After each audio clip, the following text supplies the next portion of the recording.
going to turn on record. And hello. This is Mona Duncan. And I am joined by my co-host, Jan Moray in Austin, Texas. I'm in Waco, Texas, in case you've ever wondered where we were. So we are here, and we're greeting the week, and Jan is introducing our topic today. So take it away, Jan. Okay, I had an interesting thing happen last week that kind of got me thinking about fear. And we're looking at, what causes fear? Is it real? Is it all in our mind? And so we're gonna start with a little story. I let the dog out, and when I let him out the front door, I noticed at the edge of the porch, which is about 8 feet away from the front door, there was the back end of a snake. And so I chose not to go out with the dog and just let him go out. I knew it was a rat snake right away, because we have a lot in the neighborhood, and I could see the back end, and there was no rattle on it, even though the coloring is similar to a rattlesnake. But it was over an inch, maybe 1.5 inches in diameter. And I only saw the back end, and I was like, no, I didn't want to get any closer. So I went ahead and closed the door, let the dog do his thing, and then let him come back in. But I took a picture and sent it to my husband, because he keeps teasing me that we need rats to keep a rat snake in our attic because we've had problems with rats in the past. And I said, no, I don't want any rat snakes anywhere in the house. And so I sent him a picture, and he said, I can't tell what it is. And I said, it's one of your buddies. It's a rat snake. He said, well, can you get a closer picture? And I said, no way. I'm not getting any closer to that snake, even though I know they're harmless. And even if it did bite me, it wouldn't hurt me. And then later he reminded me of, I guess I should have started with my thing my quote that I started off with. I said, what should I be more afraid of, cats or snakes? And so that was kind of the title that I had. And he reminded me that several years ago, when I was taking care of my parents' property, my mother had a cat, and this cat did not like people, and I had to give it its medication for ticks, fleas, whatever. But I had to grab it so we could give them the medication. And so I grabbed the cat, and then it turned around and promptly bit me on the arm, but I did not let go of my cat. My husband was giving me a hard time about, that cat's biting you. I said, don't worry about the bite, just give him his medicine. And so he did, and then finally I turned loose of the cat, but I had a pretty big hole in my arm where he bit me. And he goes, I can't understand how you're not afraid of a cat that bit you so hard, but you won't even get close to take a picture of a snake. And so I started thinking about that, and saying, well, that is kind of odd that, and this cat was a pretty mean cat, and it always scratched and bit and stuff, but that was the worst wound I got from that cat. And it didn't get infected or no problems with it. But I grew up loving cats, and I know Mona's a cat lover. Yes, very much. Cats growing up, and I enjoyed them as a pet. And so for me, I was trying to take care of the cat by making sure it got its medicine so that it wouldn't get ticks and fleas or whatever else that medicine did. And so I was on a mission and grabbed it. And even though it bit me, I didn't flinch. And my husband was just like, you didn't scream, you didn't say ouch, you didn't do anything. I just got angry at him because he wasn't doing what he was supposed to do. And but then the snake is absolutely harmless. And even though it looked bad, because it was, I don't know how long it was, so I couldn't see the whole thing, I just saw the back end, that I wouldn't get closer to it. I ended up going upstairs to look out the window and use my binoculars to see if I could get a better look. I wasn't going to go out to look at it. And the reason is because I've been conditioned to be afraid of snakes. I mean, I can handle the little ones, but once they get, over 1 inch in diameter, I'm like, I don't care. But you think about it, that was my belief system that had me respond in the way that I did. So what's your conclusion as to where fears come from? Well, my conclusion was that I didn't bother me that the cat bit me, but and so that was just part of raising cats and taking care of them, is that occasionally, and it's not really that he didn't like me, it's that he didn't like what I was doing. but with the snake, I never learned to be friendly with them and to accept them. I always, the belief I had was that the snakes are bad and we need to be afraid of them and just need to stay away from them. But really, that kind of snake is good for us and gets rid of the rodents, because we kind of live in a wooded area and there's a lot of rodents out here. So it's nice to have something that does take care of them and kind of keeps them at bay. But I still wasn't going to get close to them. But it's for my belief. Even though I tried to use my logic and say, I know that snake is not harmful. It's not going to hurt me. It's not aggressive. But still, that fear was there. Whereas I didn't have I never grew up with the fear of the cat. Okay, and we talk a lot about choice theory and reality therapy, and looking at Dr. Glasser's concept that we can change our thoughts and all that kind of stuff. Mm-hmm. So do you think you can talk yourself into not being afraid of a Well, I was trying to. I was working on that, but every once in a while I'd go check out the front door to see if that snake was still there, and it was still there, and I was just like, I'm not ready yet. But later, when I no longer saw the tail sticking out, I went ahead and went out and walked out in the yard, knowing that it was probably still pretty close. But I could talk myself into, okay, if I don't see him, then I'm okay with walking out there, even though I acknowledge that he probably was not too far away. Right. So do you think in time you can get to that point? Maybe. Right. I'll need more practice. That's more practice, we'll work on it. Right. Well, I just love the fact that how everything all fits together. And I was reading something just a couple of weeks ago that is as far removed from this topic as I can think of. And yet I'm seeing how it relates. And it is on handwriting. And how that our handwriting reveals who we are, consciously and unconsciously. And that handwriting is, it's in 3 zones. Like if you're making a T and the top goes up, would be in the top zone in writing out. And anyway, a lot of it tells us about our personality as to how much space is in there and how tight it is, and how in those 3 levels. That there's the upper level, which represents our super ego, and the middle level, which represents our ego, just our regular ego, that is health and home and all that kind of stuff. And then the bottom zone, which would be like the Y underneath, or an F that goes all the way down in writing, represents the id, which is basically the unconscious. And how that those kind of things, we're not even aware of it, because we write the way we learn to write. And that once you become aware of something, that you like maybe your Y's and your F's, and what's some other letters that go down? A P. A Q, things that go down whenever you're handwriting.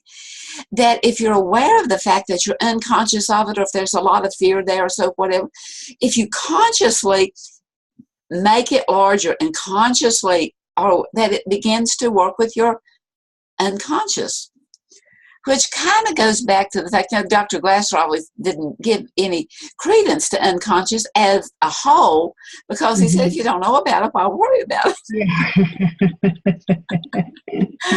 But at the same time, I think that whenever we become aware of, because you and I working with people, we'll just change the way you think and you'll change the way you feel, and they want to go, nah. Right. No. And so I knew that snake was harmless, but I still didn't want to go out there. Right. But knowing it and feeling it's 2 different things. Right. And eventually, as we begin to, with wisdom, explore those things and go into it, we can begin to change not only our thoughts and our fears, but being more at ease with things. and, you know, not even the blood pressure going up and seeing a snake. Yeah. Well, I remember long time ago when I first graduated from college, my sister and her best friend had come to visit me, and I had just bought my first house, and so they came to my house, and we were in the dining area, and there was a little bitty snake inside the house, but it was small, and the two of them just freaked out. And so since they were freaking out, I was like, okay, I have to be the one to get the snake out of here. And so I got it inside a cup or something, and then I took it outside and then just threw it outside. And so I had the courage then, but it was a little bitty snake, and I knew it was one of those little garden snakes, and I knew it was harmless, but it was small, but this one was big. And I really threw me. It's like, there's no way I'm going to get this snake into a cup and get it out of here. So there's all kind of factors in looking at these all things. Kinds of that. Absolutely. I mean, that's the thing. It's not just one thing contributes to fears or the things that we do. It's a lot of factors that come into play in those decisions that we make. Right. And you as a counselor, this incident, and you're thinking back on this and so forth, how is that helping you in working with clients from? Well, it gives you a better appreciation of their fears. And then to try to understand, okay, what's that limiting belief? What is that belief that is freezing you so that you can't move forward and you can't make progress, or you just don't want to try things? But then you have to look at the reward. Well, have you ever done this? And I think Glasser was big on that. That's the part that he looked at into the past, is, were you ever able to do something like this, to accomplish this? And then focus on successes from the past, and how did you feel when you were able to do it? Right. So the fact that you could when you were younger and when it was a small snake. Like, we all played with bugs when we were little, right? Yeah. and then we get bigger. It's like, don't. And so what changed? What happened? But this can be applied to everything, anything. Right. To getting a job, to crossing a bridge, to asking for a promotion. Yeah. Any of those things that can seem so intimidating and so frightening and so not within our scope. As we begin to look at it and notice it, and sometimes even just let ourselves know, that I can relax into this. I'm tense right now, and let yourself know when your body is being tense. Yeah. Don't pretend like it's not there. Acknowledge it. Acknowledge it. Right. Not only do we need to acknowledge the snake or the spider, we need to acknage what we're feeling about it. Our feelings about it, our reactions to it, which is total. It's total. It's not only our thinking and feeling and seeing, but all of our body actions. Again, whether the blood pressure went up or not. Right. And it's being aware of our total behavior, that whatever it is, whether it is something we are expecting or something that takes us by surprise, and how can we handle it? Mm-hmm. And those fears do, to a large degree, come from our nurturing. Yeah. And just like your cousins, being hysterical, sometimes we join forces with that, and sometimes we reach inside. We get caught up in that emotion, and I'm supposed to be afraid because they're afraid. Yeah. Which is what we do with children, with our parents. If our parents respond a certain way, then we think that's the way we're supposed to react. Yeah. And does that go along not only with seeing snakes and lightning, as in I was scared of lightning, terribly scared of it, because I'm not pretty sure it was because of my mom, because she was very scared of it too. And then a favorite aunt of mine that I spent a lot of time with, when it would thunder and lighten, we'd sit out on the porch, not out, not out exposed, but, and she'd say, well, it's far away. If it gets any closer, we'll go in, but it's so nice out here. And, I began to really appreciate it and not fear it, but have a respectful fear of lightning, as to have respectful fears of snakes and spiders. And all Well, I that kind think of stuff. that goes with educating yourself about it as well, to understand when lightning is dangerous, what the risks are when it's far away versus when it's getting close, and with snakes, to know the different types of snakes. I mean, I knew enough to know that it wasn't a rattlesnake, because it didn't have a rattle. And I looked close at the tail, and Right, it was there. So I knew I knew it wasn't, a poisonous snake. And so, because a lot of times we are fearful because we just don't know if something's dangerous or not, and so we go to that fight or flight response mode, and then we're in that mode, and then our brain just quits working, right? right, right. And so then when we calm down, we can get more information Right. to find Right. out for the next time. For the next time, yeah, let Mm, me learn a little bit more. So next time, and like that for this incident here, it's like, okay, so next time I'll listen to my husband talking in the back of my head, going, "How can you be afraid of the snake that you know is harmless and one has never bit you before?" Like, okay, all right. So maybe I can put that to work for me next time. Not that I'm right. hoping it's going to happen anytime real soon, but I'm preparing myself. But you're prepared for it. You're more prepared for it.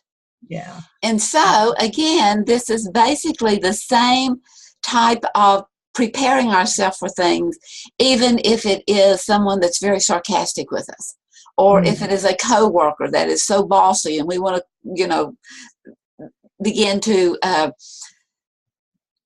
have be more relatable to and with, Mm-hmm. and whether we are the one that's being the yeah, or whether we're the one that's taking the yeah, as we Yeah. can begin to look at some of these principles that we're talking about and think about them right in the moment. It may not have happened, but life is so good about giving us those examples again and again.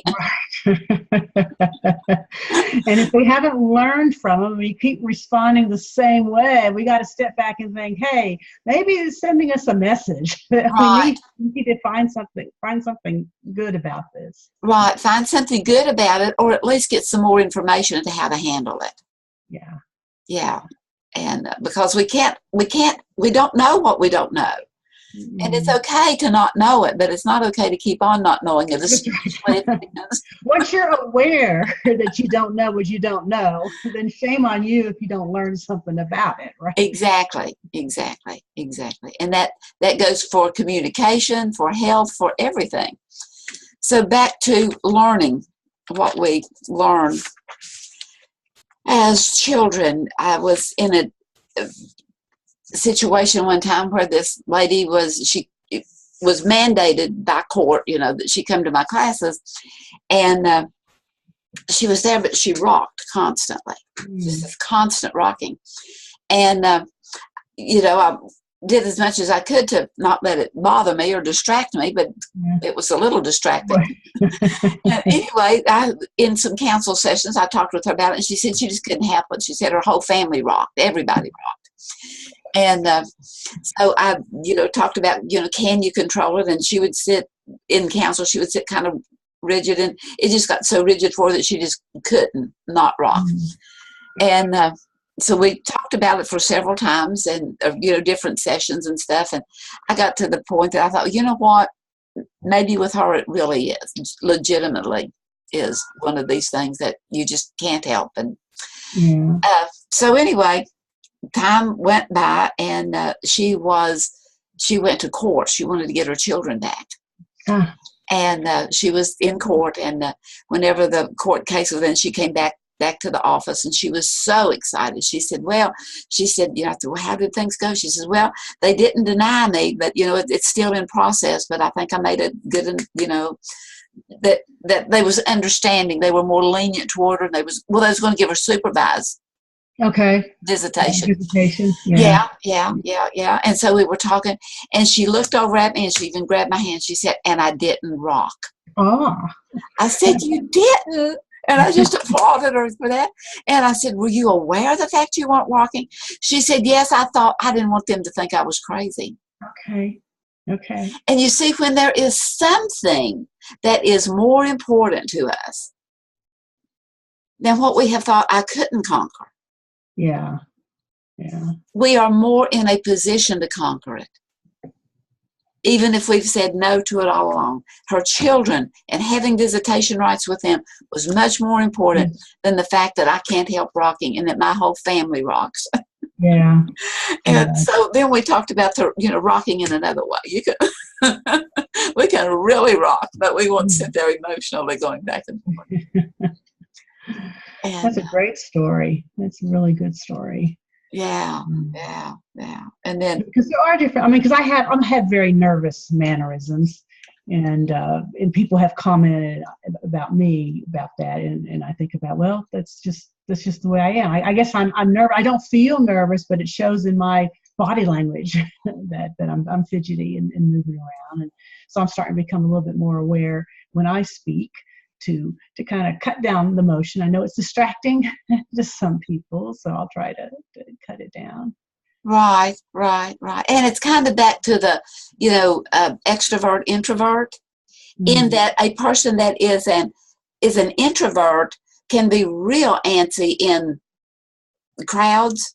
But if they can talk themselves into the fact that this is not a forever thing, yeah, they can be more comfortable, because then I can go back to being more with just those I'm more comfortable with. And sometimes once we become aware of those things for a while, we can tone it down without it being more anxiety producing to us. Or in the opposite, we can hype it up without it being more anxiety producing to us. Yeah. Whenever the need is there. But I think it's important to understand what's going on. The fact that you pointed it out to that woman about her rocking, right, was big, instead of ignoring it, especially since it was distracting you to the point that it was.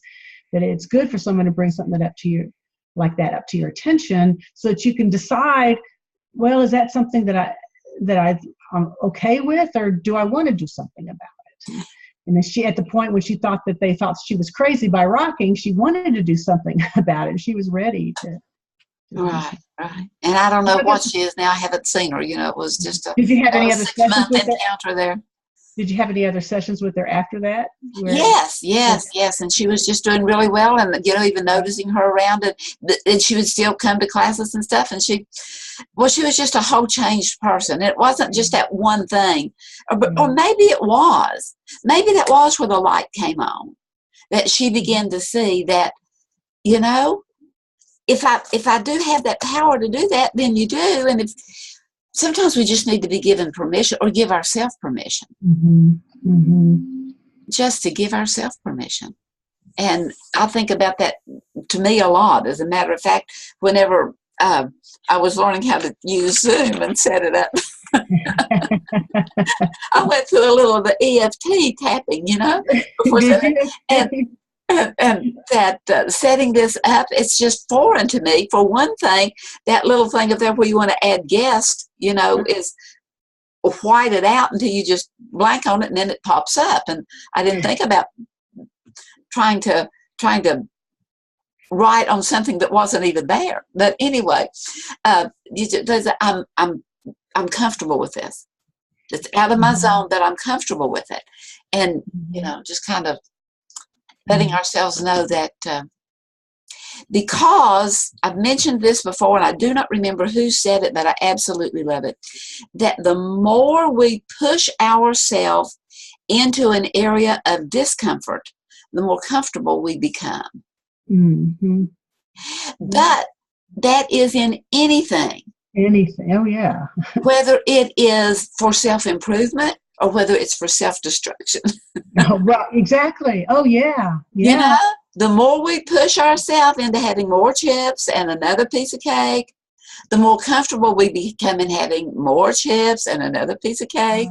Right. Or even like with shoplifting, the first time kids do it, it's scary, but once they do it and they get by with it, with it later. That's a real terrible thing. Yeah. In that respect, but you do become more comfortable with it, and then you don't understand why people get all upset, or what's wrong with it. Yeah. The residents at the transition center for the federal prisoners that ask me real frequently, well, Miss Mona, what's wrong with it? I said, well, I'm not the answer man. You tell me what's right with it. Then we'll discuss it. Yeah. Yeah. See, we're wanting someone to qualify it for us. Yeah. Right. And we have to make those decisions for ourselves. And our body will tell us we can breathe when we make the right decision. We can sleep. We can sleep. We can not have nightmares. We cannot be so stressed that our shoulders are up to our ears. It's very, very noticeable once we become aware of that and begin to. So fear is good. Fear is good to have, like the fear of stealing something. And then you make the decision of whether it's something I should be afraid of or not. Right. And when my logical brain come into the equation and say, hey, stealing is wrong. It's you're taking something that doesn't belong to you, and what gives you the right to take that? Maybe I can take something from you, and then how would you feel about that? And so to really think things through as to whether fears are helping you or if they're just getting in your way. Right. Exactly. It works both ways. And is it a respectful fear? Mm-hmm. Fear is well, that fear is help keeping us alive, whether it's to run or to hide or to whatever. Yeah. But is it something that if I fear that, then do I have a respect for me? Mm-hmm. Or there's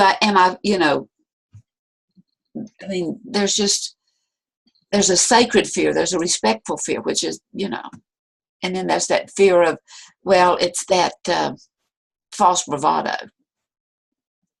That false bravado of being, I know at one of the classes with the residents, the federal prisoners, we were talking about, and I was talking about, running, I was talking about the being comfortable with. And one of the guys said, well, I don't know. He said, the first time that I was involved in the bank race, I was really afraid. He said, I think, I was talking about courage and courage overcoming fear. And he said, that I had to get courage to overcome that fear of, I said, I was afraid. And I said, well, are you sure it was, I said, was it courage that you mustered up to participate in that bank robbery? Or was it a false bravado? Mm. And he told me later, he said, I didn't even know what that word meant, but when you said it, I thought, yeah, that's what it was. Yeah. Yeah. We can put on this armor and everything is okay. And boy, I'm busting the door down. Yeah. I don't want them to think that I can't do this. So I'm going to go. I'm going to show them, make me look good to them. But then what are you doing for yourself? Now, the police officer, the soldier, the fireman that's running into the fire, are they scared? Oh, yeah. Are they afraid? Well, if they have any really good mental health, they are. Right. But it's not going in there with a false bravado. It's being brave. It's being courageous in the face of fear. Yeah. Well, even me grabbing the cat because somebody had to grab the cat because my husband wasn't going to go grab the cat so that we could give him the medicine. I had to be the one to do it. And no, that I'm glad you said that. So now it gives me something else to think about. Exactly. I went in there for the reason because we had a mission to do, and we did our mission, and then after the mission was over, then I could tend to my wound. Exactly. Even if there were scratches or bites. That's right. And with the cat, I had one that was caught in the fan belt of the car, screaming out there. Oh, I know. And so I was holding the baby, trying to comfort it while my husband, while Garland was releasing it, so I could pull him out and take him to the vet and all this stuff. And he bit me. I mean, all the way through, right there in the small of the hand. Well, I know enough about cat bites and scratches that can turn into infections. Yeah. So when I went to the doctor after that, and he looked at it, he asked me the question. He said, was the cat mad? And I said, well, he wasn't too happy, but he wasn't rabid. Right. Oh, right. Right. Yeah. So it's acting on whether it's courageous or whether it's fear. And sometimes we can determine it in the moment, and sometimes it takes later for us to determine that. But as long as we become conscious of it, that's the main point. Right. Is Yeah. to become, and then do something about it. Because can I be courageous when I need to be?